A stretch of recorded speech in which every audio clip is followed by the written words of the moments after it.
सबसे पहले तो मैं आप सबका धन्यवाद दूंगा पत्रिका टीवी का कि आज आपने हमारे पूर्व छात्र संघ अध्यक्ष और जो हमारे भाई लोकसभा को भी रिप्रेजेंट करते हैं, विधानसभा के अंदर भी हमारे साथी है। और एक बात आपको ये भी मैं बताना चाहूँगा, जब 2004 के अंदर छात्र संघ चुनाव बंद कर दिए थे पुरानी उस समय की सरकार ने, तब छात्र संघ चुनाव को शुरू कराने के लिए मैं विधायक था। 2010 में रघु शर्मा जी थे, प्रताप जी थे, और हम 3, 4, 5 लोगों ने, ये सत्ता दल के अंदर थे और मैं विपक्ष में था, फिर भी हमने विधानसभा की बेल के अंदर धरना दिया आप लोगों के लिए। और हमारे मन के अंदर इच्छा थी कि हम कॉलेज विश्वविद्यालय की राजनीति से निकलें तो हमारे छोटे भाइयों को मौका मिलना चाहिए, क्योंकि छात्र राजनीति से जो भी चुन के आता है वो दबंग होता है, वो लड़ाई लड़ता है, वो संघर्ष करके ही राजस्थान विश्वविद्यालय के अध्यक्ष पद पर काबिज होता है। और हम सब यहाँ जो बैठे हैं, अब आपके लिंगदो कमेटी जब से आई है, मैं तो लिंगदो कमेटी का हमेशा विरोधी रहा हूँ। मैंने विधानसभा के अंदर भी बार बार लिंगदो कमेटी को भंग करके पुराने हिसाब से चुनाव कराने की बात कही थी, क्योंकि एक व्यक्ति अगर एक बार चुनाव लड़ता है और वो 150 वोट से 200 वोट से हार जाता है तो उसको दोबारा मौका मिलना चाहिए।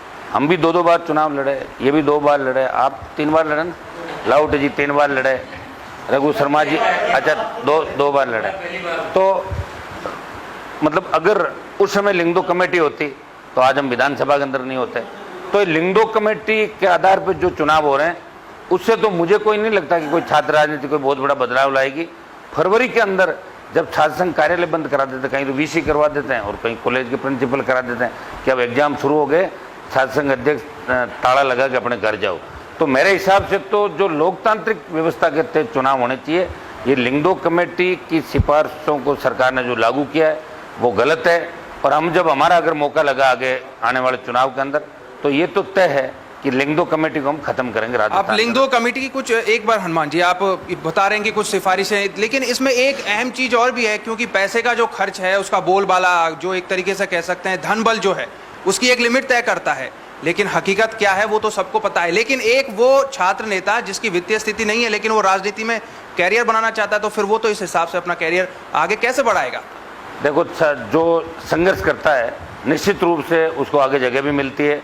यहाँ से 1 दर्जन से ज़्यादा विधायक राजस्थान की विधानसभा के अंदर है और देश के अंदर भी बहुत बड़े नेता, चाहे लालू प्रसाद यादव हो, रामविलास पासवान, ऐसे नेता छात्र संघों ने दिए हैं जिन्होंने देश की राजनीति के अंदर भी बहुत बड़ा नाम कमाया और वो गरीब घर से उठ के भी ऊपर गए। ऐसा नहीं धन बल से ही सारी चीज़ें विजय हासिल की जाए, बिना धन बल के भी अगर आप संघर्ष करोगे, हिम्मत रखोगे और लक्ष्य आपका अगर निर्धारित रहेगा, जैसा रघु शर्मा जी ने बताया था, तो निश्चित रूप से आप उस पद के उसमें भी वो पद हासिल करोगे। और दुर्भाग्य इस बात का है कि आजकल तो विश्वविद्यालय के मुख्य द्वार पे जैसे ही कोई संगठन या छात्र संघ का चुनाव लड़ने वाले पदाधिकारी या कोई लीड करने वाला अगर छोटी सी बात को लेकर धरना देता है या प्रदर्शन करता है तो फटाक से पुलिस आ जाती है, लाठीचार्ज कर देती है। अभी 2-3 साल पहले मैंने देखा कि गर्ल्स लाठीचार्ज के अंदर घायल हो गई थी। मतलब कैंपस के अंदर जो स्वायत्ता थी वो खत्म हो गई।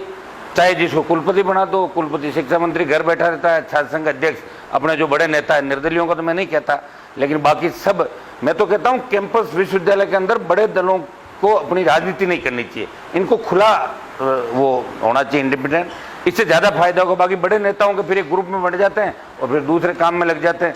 तो स्टूडेंट्स, आपका प्रोफेसर से कोई सवाल इस बारे में? वर्तमान परिवेश में अगर छात्र राजनीति की बात करें तो जो पहले का समय था वहाँ उस समय कमिश्नरेट भी लागू नहीं था। वर्तमान समय में चाहे पुलिस प्रशासन की बात करें या विश्वविद्यालय प्रशासन की बात करें, कहीं ना कहीं छात्र राजनीति को नपुंसक बना दिया है।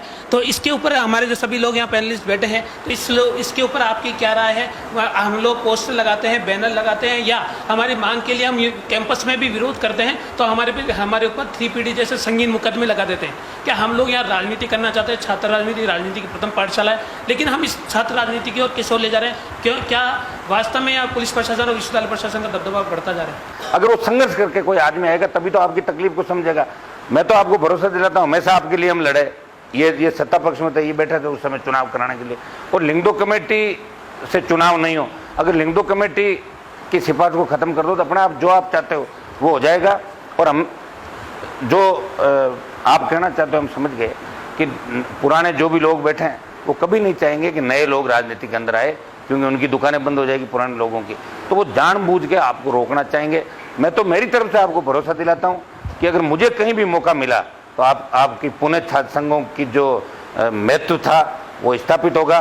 हमारे जमाने के अंदर राजस्थान विश्वविद्यालय का छात्र संघ का अध्यक्ष एसपी कलेक्टर को फ़ोन करता या गवर्नर से बात करता तो इमीडिएट बात भी हो जाती थी और कुलपति खुद मिलने के लिए छात्र संघ अध्यक्ष को ढूंढते रहते थे।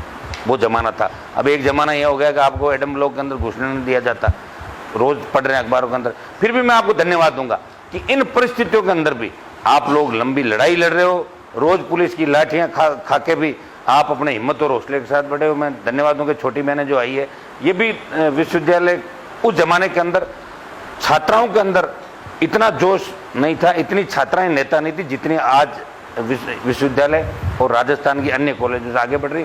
लेकिन हम चाहते हैं कि आप यहीं पर नहीं रहो, आप विधानसभा के अंदर आओ, लोकसभा में पहुंचो।